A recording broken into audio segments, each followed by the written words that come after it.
Lisa a découvert un secret caché dans une prise électrique chez elle. Lorsqu'elle a forcé le boîtier de la prise, un mystérieux interrupteur est apparu devant ses yeux. Elle a immédiatement pris des outils, a détruit l'interrupteur, puis a tendu la main à l'intérieur et a réussi à déverrouiller la porte à côté. En ouvrant la porte, Lisa a réalisé que la pièce secrète dans laquelle elle était coincée depuis 1 an était en fait située au centre d'une usine. Elle a exploré prudemment la zone, stupéfaite par ce qu'elle voyait devant elle. Il y avait de nombreux diagrammes de structures corporelles et des équipements étranges. En s'enfonçant plus profondément, Lisa a découvert un appareil rose géant. Elle a essayé d'appuyer sur l'interrupteur et la machine a démarré avec succès, révélant son intérieur. À l'intérieur se trouvait un liquide rose visqueux. Lisa a légèrement touché la surface du liquide et une coque ressemblant à un corps humain en a jailli. À ce moment-là, une personne est apparue derrière elle et lui a révélé une vérité choquante. La raison pour laquelle Lisa n'avait aucun souvenir de son enfance était qu'elle n'en avait pas du tout. La Lisa actuelle était en fait une copie imprimée par cette machine. Incapable d'accepter cette vérité, Lisa s'est enfuie du laboratoire comme une folle. Lorsqu'elle est sortie et a vu les bâtiments high-tech de la ville, elle a réalisé qu'on était déjà en 2050 et que la technologie humaine avait atteint des sommets sans précédent.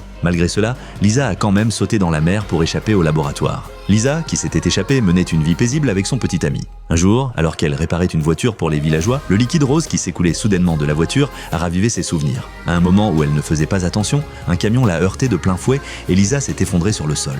Une ambulance l'a emmenée aux urgences et après un traitement complet, Lisa a progressivement repris connaissance. La bonne nouvelle était que son corps n'avait subi aucune blessure interne. Cependant, cette nouvelle a rendu Lisa mal à l'aise. Elle n'arrêtait pas de demander au médecin si son corps était différent de celui des gens ordinaires. Ce n'est que lorsqu'elle a appris qu'elle était comme tout le monde que Lisa a poussé un soupir de soulagement. Cependant, le laboratoire a rapidement été informé de ces nouvelles par l'hôpital et a immédiatement envoyé un tueur à sa poursuite. En pleine nuit, le tueur s'est faufilé discrètement dans la résidence de Lisa, a couvert sa bouche par derrière et lui a dit de rester calme. Utilisant une lampe de poche spéciale, il a confirmé son identité. Lisa s'est débattue de toutes ses forces et a réussi à s'échapper. Pendant que le tueur la cherchait partout, l'ingénieuse Lisa a décidé de profiter de l'angle mort pour que la voiture de patrouille tue le tueur.